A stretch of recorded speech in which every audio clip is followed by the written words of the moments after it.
Maddow blog Monday's mini report 5.1324 *.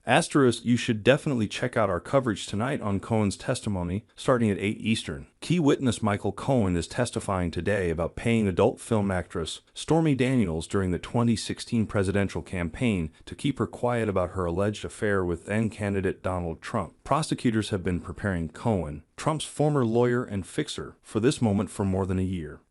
In Ukraine. Ukraine is shooting down a far smaller proportion of Russian missile attacks than it was earlier in the war. The worsening performance of Ukraine's air defenses comes as Russia increases drone and missile attacks and fires more harder-to-hit weapons, such as ballistic missiles. Kyiv is also running low on ammunition for the Western-supplied Patriot systems that have been its best defense against such attacks.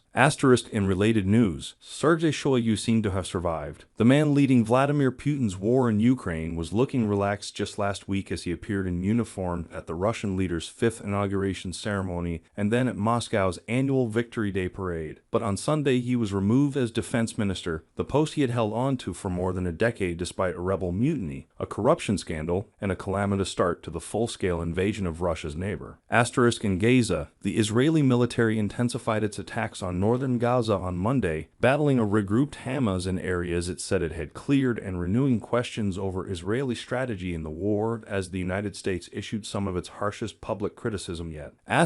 In many advanced countries, this would dominate the public conversation. At least 11 people, including a teenager, were killed in a spate of weekend shootings from Florida to Massachusetts. It appears the congressman has a problem. A Houston woman has pleaded guilty in a bribery scheme that allegedly funneled $360,000 in payoffs from the government of Azerbaijan to U.S. Rep. Henry Queller and his wife, the Express News has learned. Arada Avhoundova, 67, secretly entered a guilty plea on May 1 to a charge of acting as an agent for Azerbaijan between September 2020 and January 2021 without registering as required by the Foreign Agents Registration Act.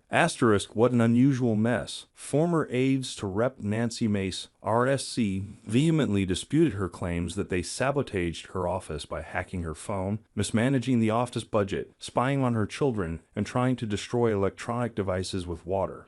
Turmoil between Mace and former staffers has played out in public view over the past year as staff has cycled through her office. I remember covering some of the right's predictions about marriage equality 20 years ago and how bizarre they seemed at the time. They're worse now. The widespread public approval suggests most people don't believe the horrors once forecast have resulted from same-sex marriage's legalization, and now there is evidence to prove it. A comprehensive new research report by the RAND organization finds that the consequences of 2 decades of legal same-sex marriage have been broadly positive for gay and straight Americans alike.